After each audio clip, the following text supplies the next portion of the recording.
ও আমার সৈন্যবাহিনী, আমার সঙ্গী সাথীরা, তোমরা দেখতেছো সামনে নীল নদ আর পেছনে রয়েছে ফিরআউনের সৈন্যবাহিনী, আর আমি মুসা দেখতেছি আমাদের সাথে আমার আল্লাহ রয়েছেন। সায়াহদিন, ওই আমার আল্লাহ আমাদেরকে একটা পথ করে দেবেন।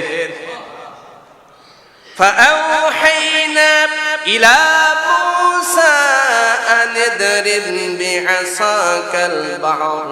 আল্লাহ রাব্বুল আলামিন বললেন, ও মুসা আর দেরি করো না, তোমার হাতে যে লাঠিটা রয়েছে ওই লাঠি দ্বারা তুমি নীল নদে আঘাত করো। আল্লাহু আকবার। আল্লাহ রাব্বুল আলামিনের কথা শুনে মুসা কালিমুল্লাহ নীল নদে আঘাত করলেন। আঘাত করতে দেরি হলো, কিন্তু আমার আল্লাহ তাআলা আর দেরি করলেন না, এর সাথে সম্পৃক্ত। কিন্তু দুঃখের বিষয় হলেও সত্য, আমরা অনেক মুসলমানের ঘরে জন্ম নিয়েছি, এরপরেও কখন যে বছর শুরু হয়, আরবিতে কখন শেষ হয়, এই খবরটুকু আমরা অনেকে রাখি না। কথা বলেন ঠিক কিনা? অথচ যেটা মুসলমানদের সাথে কোনো সম্পৃক্ততা নাই, সেই ইংরেজি সাল যে সময় শুরু হয়, হ্যাপি নিউ ইয়ার করে ঢাকা শহরে আপনার রাত 2টা-2:30 পর্যন্ত মানুষ ঘুমাইতে পারে না। কথা বলেন ঠিক কিনা? যাই হোক, আমরা আরো একবার আল্লাহর শুকরিয়া আদায় করতেছি যে আল্লাহ সুবহানাহু ওয়া তাআলা একটি বছর শেষ করে এই 1448 হিজরি পর্যন্ত আল্লাহ তাআলা আমাদেরকে হায়াত বাড়িয়ে দিয়েছেন দয়া করে। এই জন্য আল্লাহর নামের আরো একবার শুকরিয়া আদায় করি, বলি আলহামদুলিল্লাহ। তাহলে আমরা একটি নতুন বছর শুরু করলাম। তো নতুনের মধ্যে আমরা পরিবর্তনের আশা ও কামনা অনুভব করে আনন্দিত হই। সব সময় যুবক যে সময় বিয়ে করে, হ্যাঁ, যুবতী যে সময় বিবাহ বন্ধনে আবদ্ধ হয়ে যায়, তাদের সবার ভিতরে একটা আশা থাকে, এই আশায় অনুভব করে সবাই আনন্দিত হয়। কথা বলেন ঠিক কিনা? মুরব্বী বাবাজিরা যে সময় পূর্বাচলে একটা করে প্লট কেনার জন্য বায়নাপত্র দেয়, কাগজপত্র যে সময় সব রেডি হয়ে যায়, তখন মুরব্বী বাবাজিরাও একটু খুশি হন কিনা? হ্যাঁ, যারা গাড়ি কেনার জন্য প্রস্তুতি নেন, গাড়িটা যখন কিনেই ফেলেন তখন তারা আনন্দিত হয় কিনা? ঠিক তদ্রুপ আমার ভাইরা, প্রত্যেকটা মানুষ নতুনের ভিতরে একটি পরিবর্তনের আশা নিয়ে সবাই আনন্দিত হয়। কিন্তু আমাদের মনে রাখতে হবে, আমরা মুমিন, আমরা মুসলমান, আমাদের জীবনের প্রত্যেকটা দিনেই কিন্তু একটা নবজীবন। কথা বুঝাইতে পারছি?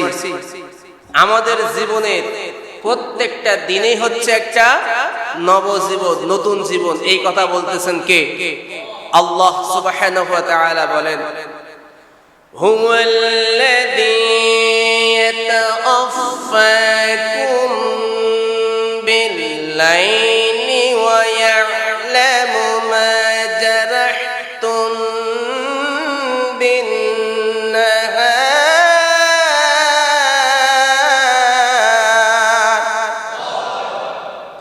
আল্লাহ রাব্বুল আলামিন বলেন, তিনি তোমাদেরকে মৃত্যু ঘটান। হুয়াল্লাযী ইয়াতাওয়াফাকুম বিল-লাইল, প্রত্যেক রাত্রে তোমাদেরকে মৃত্যু ঘটান। ওয়া ইয়া'লামু মা জারাহতুম বিন-নাহার, তবে দিনের বেলায় তোমরা কি করেছিলে না করেছিলে সব কিন্তু একজন জানেন, তিনি কে?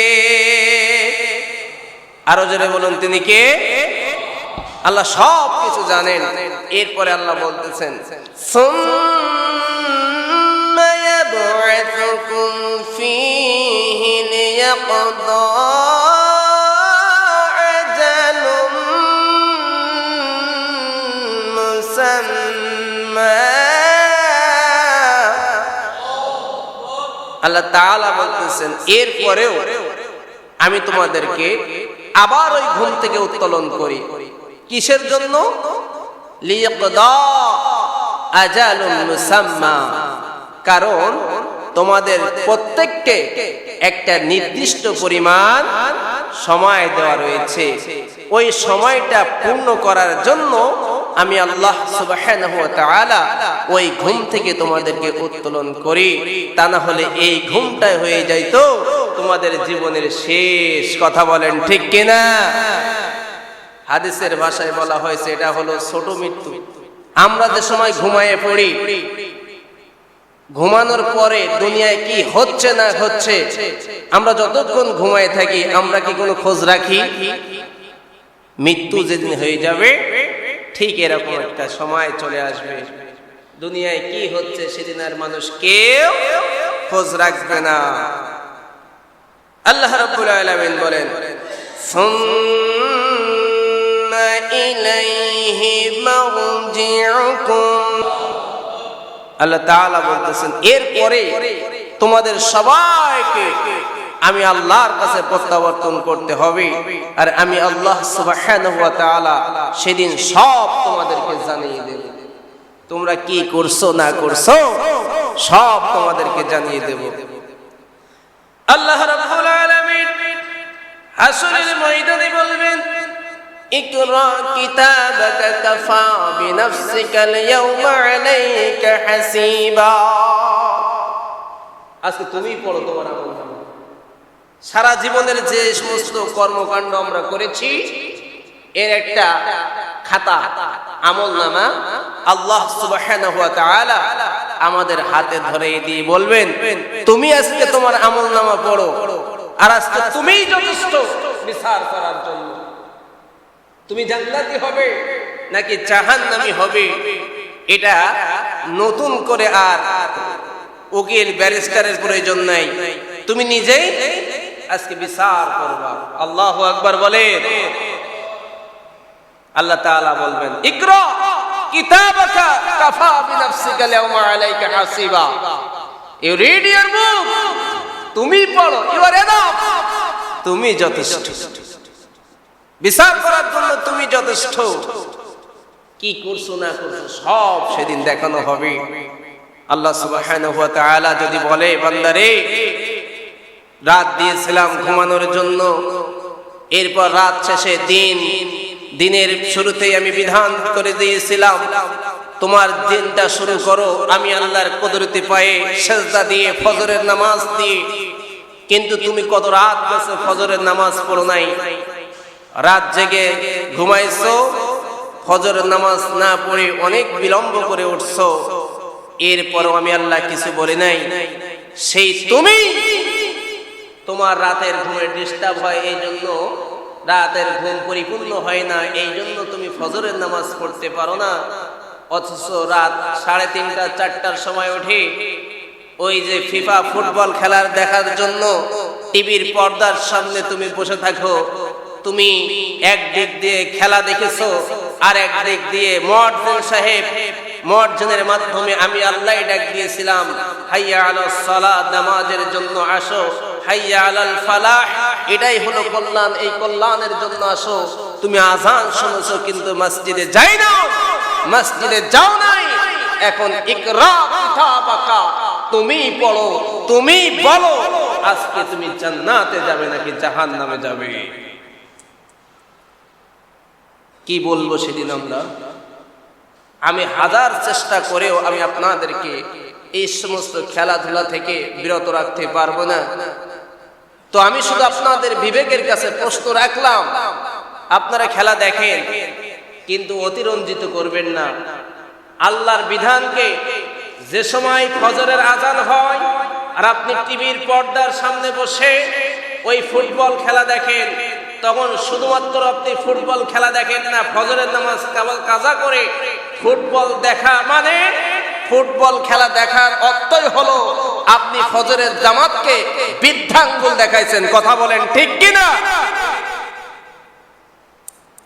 আমরা নতুন একটি বছর পেয়েছি, এই নতুনের ভিতরে আমরা একটু কামনা করি, আমরা আশা করি আমাদের জীবনটা যেন গত বছরের তুলনায় এবার আমরা কিছু পরিবর্তন আনতে পারি, আমাদের আমল আখলাকের জন্য আমরা পরিবর্তন ঘটাইতে পারি। আল্লাহ সুবহানাহু ওয়া তাআলা সেই তৌফিক আমাদেরকে দান করুন। সবাই বলি আল্লাহুম্মা আমিন। তো যেই কথা বলতেছিলাম, আল্লাহ রাব্বুল আলামিন বলেন, হুয়াল্লাযী ইয়াতাওয়াফাকুম বিল-লাইলি ওয়া ইয়া'লামু মা জারাহতুম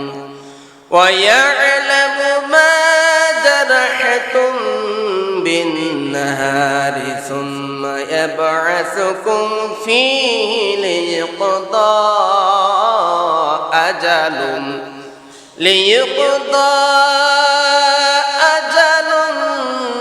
মুসাম্মা।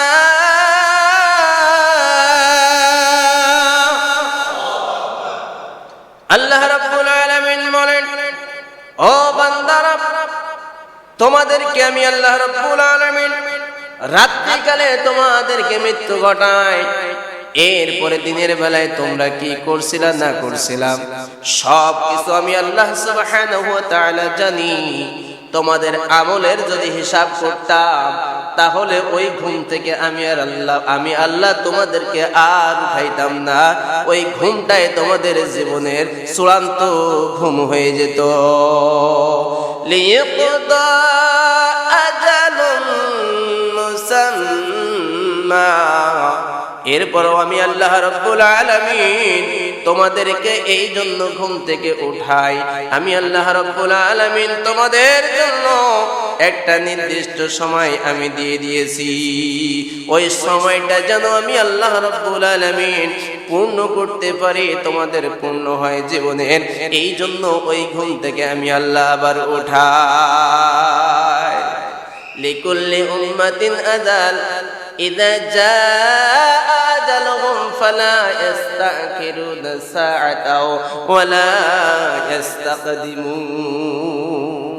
আল্লাহ রাব্বুল আলামিন বলেন, প্রত্যেকটা মানুষের জন্য একটা নির্দিষ্ট টাইম রয়েছে, একটা নির্দিষ্ট টাইম হলেই তার কাছে একটা সমন চলে আসবে, একটা জারি, একটা নোটিশ চলে আসবে।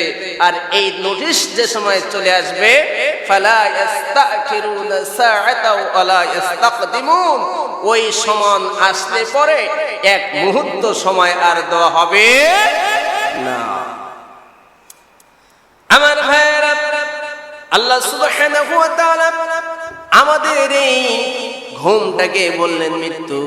আল্লাহ রাসূল এই জন্য আল্লাহর কাছে দোয়া করতেন, দিন শেষে যে সময় ঘুমানোর জন্য বিছানায় চলে যাইতেন, আল্লাহ রাসূল এভাবেই দোয়া করতেন, আল্লাহুম্মা বিইসমিকা আমুতু ওয়া আহইয়া। এই দোয়াটা সবার মুখস্থ আছে তো? ঘুমানোর সময় আল্লাহ রাসূল দোয়া করতেন, হে আল্লাহ, আমি তোমার নামেই মৃত্যুবরণ করি, আবার তোমার নামেই আমি জীবিত হই। সুবহানাল্লাহ বলেন। অর্থাৎ আমি তোমার নাম নিয়ে ঘুমাতে যাই, আবার যে সময় ঘুম থেকে উঠি তোমার নামেই উঠি। তুমি আল্লাহ আমাদেরকে দয়া করে ঘুম থেকে উঠাও। ঘুম থেকে উঠে আল্লাহ রাসূল আল্লাহর প্রশংসা করতেন। কারণ এই জন্য প্রশংসা করতেন, এই ঘুমটাই জীবনের চূড়ান্ত ঘুম হতে পারত।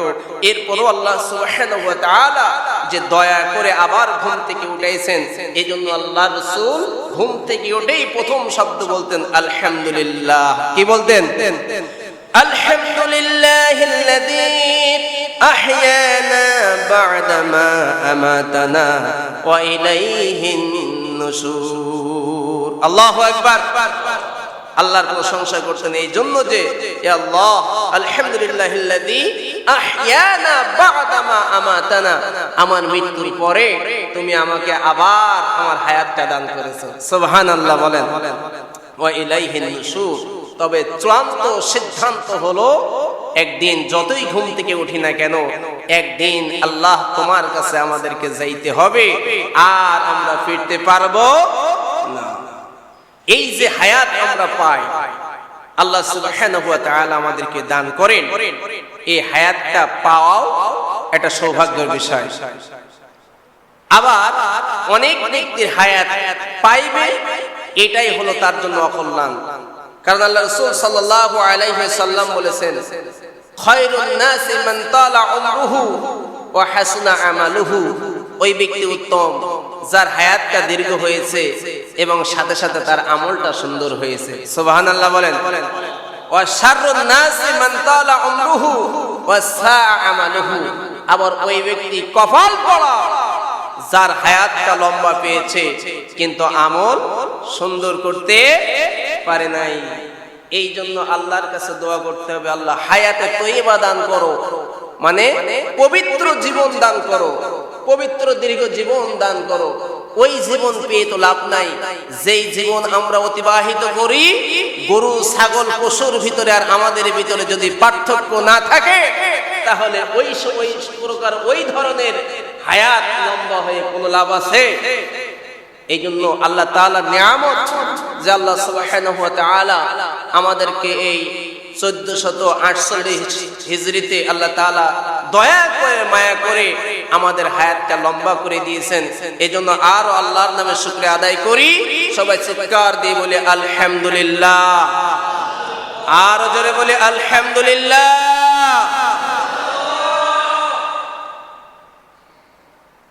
এই হিজরি সনের হিজরির প্রথম মাসটা হলো মুহররম মাস। এই মুহররম মাসের মর্যাদা আল্লাহ সুবহানাহু ওয়া তাআলার কাছে অনেক অনেক বেশি। সুবহানাল্লাহ বলেন। জাহিলি যুগের মানুষও এই দিনটাকে অত্যন্ত সম্মান করতেন।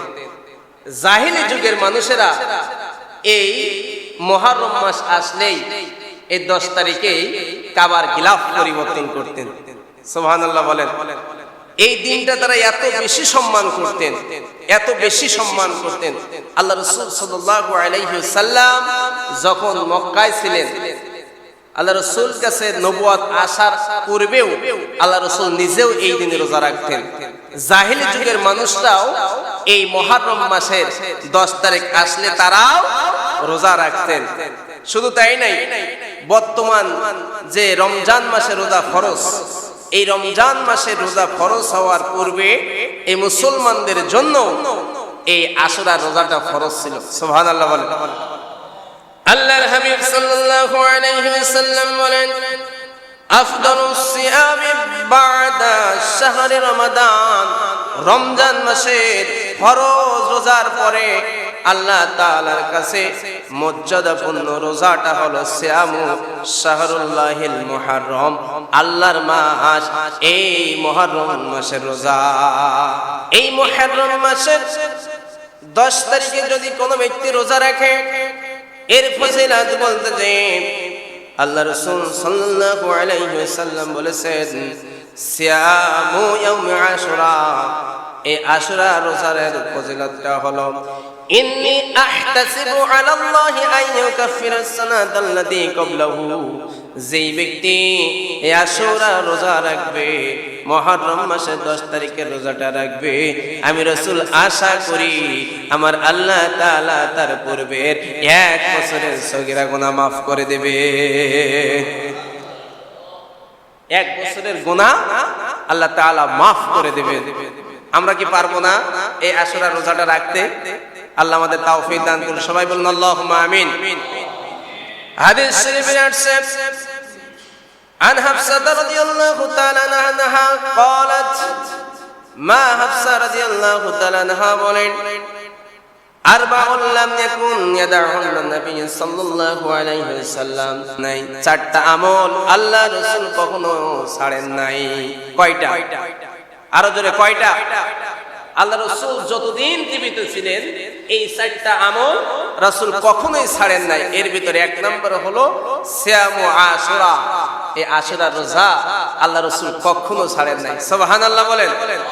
ওয়াল আশরা, 2 নম্বর হলো জিলহজ মাসের প্রথম দশকের ইবাদত আল্লাহ রাসূল ছাড়েন নাই। এর ভিতরে 1 থেকে 9 তারিখ পর্যন্ত রোজা আল্লাহ রাসূল কখনো বাদ দেন নাই। 3 নম্বর হলো ওয়া সালাসাতা আইয়ামিন মিন কুল্লি শাহরিন, প্রত্যেক মাসে 3টা রোজা, আইয়ামে বিজে রোজা, প্রত্যেক আরবি মাসের 13, 14, 15, এই 3 দিন রোজা আল্লাহ রাসূল সব সময় থেকেছেন। আল্লাহ রাসূল এই ইবাদতটাও কখনো ছাড়েন নাই। সুবহানাল্লাহ। আর 4 নম্বর হলো রাকাতাইনে ক্বাবলাল গাদা, এবং ফজরের ফরজ নামাজের পূর্বে যে 2 রাকাত সুন্নাত নামাজ রয়েছে, এই 2 রাকাত নামাজ আল্লাহ রাসূল কখনো বাদ দেন নাই। ফজরের নামাজ, বিশেষ করে আমরা যে সময় সফরে যাই, মুসাফির 48 মাইল অর্থাৎ 77-78 কিলোমিটারের বাইরে যে সময় চলে যায়, তখন সে হয়ে যায় মুসাফির। আর ওই মুসাফিরের জন্য ফরজ নামাজ 4 রাকাতের পরিবর্তে তখন 2 রাকাত পড়তে হয় কসর করে। আপনি যদি ইচ্ছা করে একা একা নামাজ পড়েন, আর ওই জোহরের 4 রাকাত ফরজ যদি 4 রাকাতেই পড়েন, আসরের 4 রাকাত ফরজ যদি 4 রাকাতেই পড়েন, এবং এশার 4 রাকাত ফরজ যদি আপনি একা একাই পড়ার সময় 4 রাকাতেই পড়েন, তখন সওয়াব হবে না, সওয়াবের পরিবর্তে গুনাহ হবে। কেন? আল্লাহর বিধান, ইবাদতটা হলো আল্লাহর বিধান মানা। দেখেন আল্লাহ সুবহানাহু ওয়া তাআলা আমাদেরকে রমজান মাসে রোজা রাখতে বলেছেন। এই সময় সারা দিন না খেয়ে উপবাস করাটাই হলো ইবাদত। আবার আপনি ঈদুল ফিতরের দিন, ঈদুল আজহার দিন রোজা রাখা নিষেধ, এই সময় খাওয়াটাই হলো ইবাদত। কথা বলেন ঠিক কিনা? তো যে বিধান রয়েছে, যদি এই সময় আপনারা যদি মুসাফির হন, যে সময় সফরে থাকবেন, ওই সময় যদি কখনো ইমামের পিছনে নামাজ পড়েন, তাহলে 4 রাকাত নামাজ 4 রাকাতেই পড়বেন। এই ছোটখাটো মাসালাগুলো আমরা অনেকেই জানি না। তো মাগরিবের ফরজ 3 রাকাত 3 রাকাতেই পড়তে হবে। আপনার ভিতরের ওয়াজিব নামাজ পড়তে হবে। আর সুন্নাত নামাজ আল্লাহ রাসূল সাল্লাল্লাহু আলাইহি ওয়াসাল্লাম শুধুমাত্র এই ফজরের সুন্নাতটা আদায় করতেন। এজন্য আমরা যে সময় মুসাফির হব, সফরে থাকব, এই বিষয়গুলো আমরা মাথায় রাখবো ইনশাআল্লাহ। আল্লাহ তৌফিক আমাদেরকে দান করে, সবাই বলি আল্লাহুম্মা আমিন। এই মুহররম মাসের 10 তারিখে আল্লাহ রাব্বুল আলামিন অনেক ইতিহাস ঘটিয়েছেন। যেমন আল্লাহ সুবহানাহু ওয়া তাআলা এই 10 তারিখে আসমান জমিন সৃষ্টি করেছেন, আদম আলাইহিস সালাতু ওয়াস সালামকে সৃষ্টি করেছেন। আবার আদম আলাইহিস সালাতু ওয়াস সালামের তওবা আমার আল্লাহ তাআলা এই 10 তারিখেই কবুল করেছেন। সুবহানাল্লাহ। ইদ্রিস আলাইহিস সালাতু ওয়াস সালামকে আল্লাহ সুবহানাহু ওয়া তাআলা এই 10 তারিখেই আল্লাহ তাআলা উঠাই নিয়েছেন, জান্নাতে রেখে দিয়েছেন। আবার নূহ আলাইহিস সালাতু ওয়াস সালামের যে সময় যে প্লাবন হয়েছিল, এই 10 তারিখেই তার সেই জাহাজটা, নৌকাটা যদি পাহাড়ে ঠেকেছিল। এমন করে ইব্রাহিম আলাইহিস সালাতু ওয়াস সালামের জন্মটাও এই মুহররম মাসের 10 তারিখে হয়েছিল। আবার যে সময় ও ইব্রাহিম আলাইহিস সালাতু ওয়াস সালামকে আগুনে নিক্ষেপ করেছিল নমরুদ এবং তার বাহিনী, তখন আল্লাহ সুবহানাহু ওয়া তাআলা এই 10 তারিখেই সেই আগুনটাকে ফুলের বাগানে পরিণত করে দিয়েছিলেন। সুবহানাল্লাহ। কুল্লা ইয়া নারু কুনি বারদাও ওয়া সালামান আলা ইব্রাহিম। আল্লাহু আকবার। এই মুহররম মাসের 10 তারিখে হযরত আইয়ুব আলাইহিস সালাতু ওয়াস সালামকে আল্লাহ তাআলা রোগ থেকে মুক্তি দিয়ে দিয়েছিলেন। সুবহানাল্লাহ বলেন। রাসূল করিম সাল্লাল্লাহু আলাইহি ওয়াসাল্লাম এই মুহররম মাসের 10 তারিখে সর্বদা রোজা রাখতেন। আল্লাহ রাসূল সাল্লাল্লাহু আলাইহি ওয়াসাল্লাম যে সময় মক্কা থেকে মদিনায় গেলেন, যাওয়ার পরে দেখলেন এই সময় ইহুদিরাও এই দিনে রোজা রাখে। এই দৃশ্য দেখে তাদেরকে বললেন, মা হাযাল ইয়াউম, এটা কোন দিন? আল্লাযী তাসুমুনা, এই দিনে তোমরা রোজা রাখতেছো, কারণ কি? এই দিনটা কিসের দিন? তখন ইহুদিরা বলল, হাযা ইয়াউমুন আযীম, এটা বড় একটা দিন, এটা বড় মহান দিন। কেন? আনজাল্লাহু ফীহি মূসা ওয়া কওমাহু আগাররাকা ফিরআউনা ওয়া কওমাহু, কারণ এই দিনে আল্লাহ সুবহানাহু ওয়া তাআলা মূসা আলাইহিস সালাতু ওয়াস সালাম এবং তার সঙ্গীদেরকে, তার সাহাবীদেরকে এই দিনে ফিরআউনের কবল থেকে মুক্ত করে করেছিলেন। আগাররাকা ফিরআউনা ওয়া কওমুহু, এবং ফিরআউন এবং তার জাতির মানুষ যারা ছিল, তার সৈন্যবাহিনী যারা ছিল, সবাইকে আল্লাহ সুবহানাহু ওয়া তাআলা এই দিনে নীল নদে ডুবাই মেরেছিল। এর দৃশ্যে পড়েন আল্লাহুম্মা ডাক দিয়ে বললেন, ও মুসা,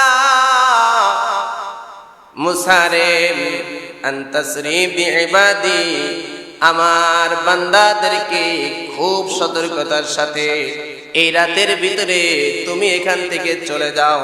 ইন্নাকুম মুত্তাবাউন, কেননা তুমি যখনই যাবে তখনই কিন্তু ফিরাউন এবং তার সৈন্যবাহিনী তোমাদের পিছু নেবে। সুতরাং এখান থেকে খুব সতর্কতার সাথে তোমরা চলে যাও। ফাআতবাহুম মুশরিকিন। আমার ভাইরা, এবার মুসা আলাইহিস সালাতু ওয়াস সালাম এবং তার লোকজন যে সময়, সাহাবীরা যে সময় সেখান থেকে রওনা হলো, ওরা ফিরাউনের লোকজন মুসা আলাইহিস সালাতু ওয়াস সালামের পিছু নিল ভোরবেলায়। কি হল? কখন? ভোরবেলায় যে সময় পিছু নিল, সামনে রয়েছে নীলনদ, আর কিছু নাই। এই দৃশ্য দেখে ফালাম্মা তারাআল জামআনি ক্বালা আসহাবু মূসা ইন্না লামুদরাকুন। আল্লাহু আকবার। যখন একদল অপর দলকে দেখলো, উভয় দলকে দেখতে পারলো, তখন মুসাকে ডাক দিয়ে বলল, মুসা, আমরা বুঝে এবার ধরা খেয়ে গিয়েছি, আমরা তো ধরা পড়ছি। আমরা কয়জন? ওদিকে ফেরাউন তার সৈন্যবাহিনী সহ অসংখ্য মানুষ নিয়ে আসছে, আমাদের সামনে তো নীলনদ, আমরা তো এখন ধরা পড়ছি। এটাই তো স্বাভাবিক, ঠিক কিনা? কিন্তু মুসা আলাইহিস সালাম আল্লাহর প্রতি কেমন একদিন ছিল, কতটা বিশ্বাস থাকলে পরে বলতে পারে, কাল্লা, না, কখনো না, আমরা ধরা পড়ব না। আল্লাহু আকবার। আরে পিছনে সৈন্যবাহিনী, সামনে নীলনদ, এখনো মুসা আলাইহিস সালাম বলতেছে আমরা ধরা পড়ব না। কেন? ইন্না মাইয়া রাব্বি সায়াহদি,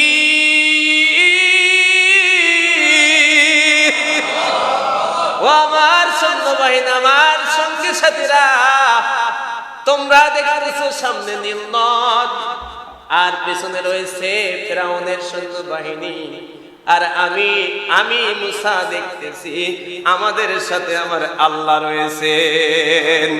সায়াহদিন, ওই আমার আল্লাহ আমাদেরকে একটা পথ করে দেবেন। فأوحينا إلى موسى أن اضرب بعصاك البحر।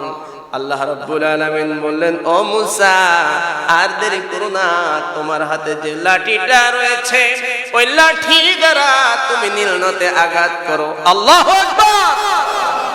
আল্লাহ রাব্বুল আলামিনের কথা শুনে মুসা কালিমুল্লাহ নীলনদে আঘাত করলেন। আঘাত করতে দেরি হলো, কিন্তু আমার আল্লাহ তাআলা আর দেরি করলেন না। আমার আল্লাহ তাআলা নীলনদের ভিতরে বিশাল বিশাল 12টি রাস্তা করে দিলেন এবং পানিগুলোকে পাহাড়ের মতো দুই দিক দিয়ে উঁচু করে দিলেন। ওই আল্লাহ এখনো আছে না নাই?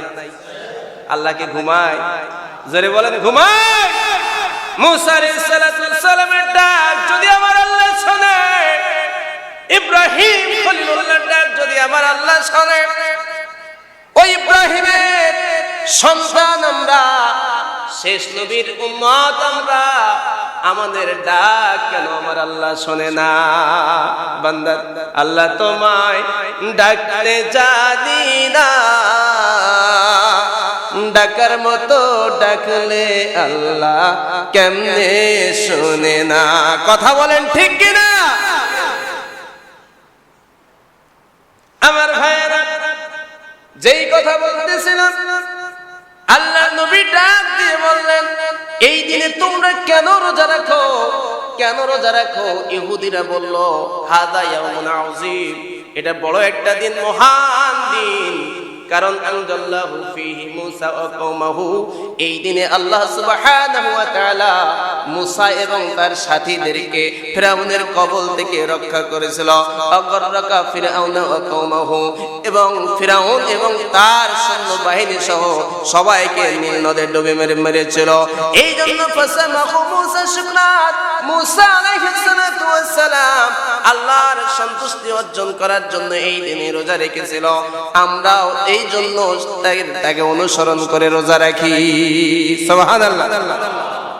আল্লাহর নবী সাল্লাল্লাহু আলাইহি ওয়াসাল্লাম বললেন, ফানাহনু আহাক্কু ওয়া আওলা বিমূসা মিনকুম, ও ফিরআউন ইহুদিরা শোনো, তোমাদের সে মূসা আমাদের আরো নিকটবর্তী, আমাদের আরো আপন। এই বলে আল্লাহ রাসূল সাল্লাল্লাহু আলাইহি ওয়াসাল্লাম সেই দিনে মুহররম মাসের 10 তারিখে রোজা রাখলেন। বর্ণনাকারী ডাক দিয়ে বললেন, ওয়া আমারা সিয়ামিহি, আল্লাহ রাসূল তো রোজা রাখলেন, এরপরে আমাদেরকে রোজা রাখার জন্য নির্দেশ করলেন। সুবহানাল্লাহ।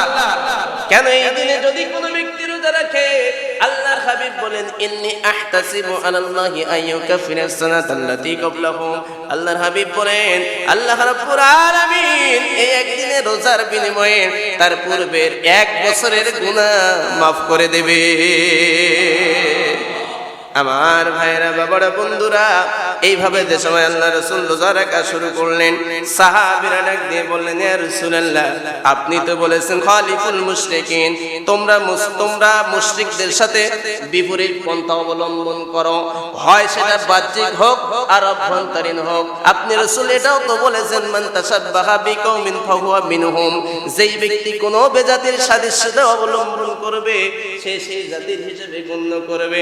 এখন তো ইহুদিরাও এই দিনে রোজা রাখে, আমরা যদি এই দিনে রোজা রাখি তাদের সাথে তো মিলে গেল। আল্লাহর হাবিব সাল্লাল্লাহু আলাইহি ওয়াসাল্লাম বললেন, ফাইজা কানাল আমুল মুকবিলু, আল্লাহ তাআলা যদি আমাকে জীবিত রাখেন আগামী বছর ইনশাআল্লাহ সুন্নাল ইয়াউমাত তাসি, তাহলে আগামী বছর আমি তো এই মুহররমের 10 তারিখে রোজা রাখবো, তার সাথে মিলিয়ে আমি 9 তারিখে রোজা রাখবো।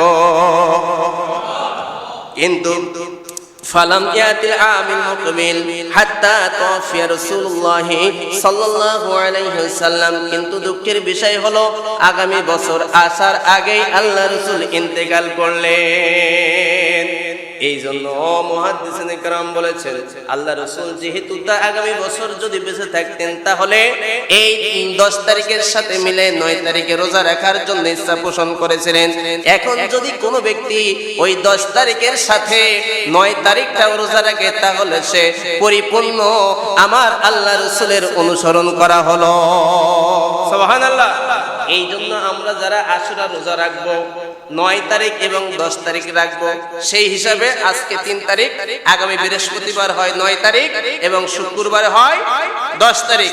আমরা যারা পারি চেষ্টা করব 9 বৃহস্পতিবার এবং শুক্রবার রোজা রাখার, আর যদি বৃহস্পতিবার কোনো কারণে মিস হয়ে যায় তাহলে শুক্রবার এবং শনিবার রোজা রাখবো ইনশাআল্লাহ। আল্লাহ আমাদের তৌফিক দান করুন। সবাই বলেন আল্লাহুম্মা আমিন।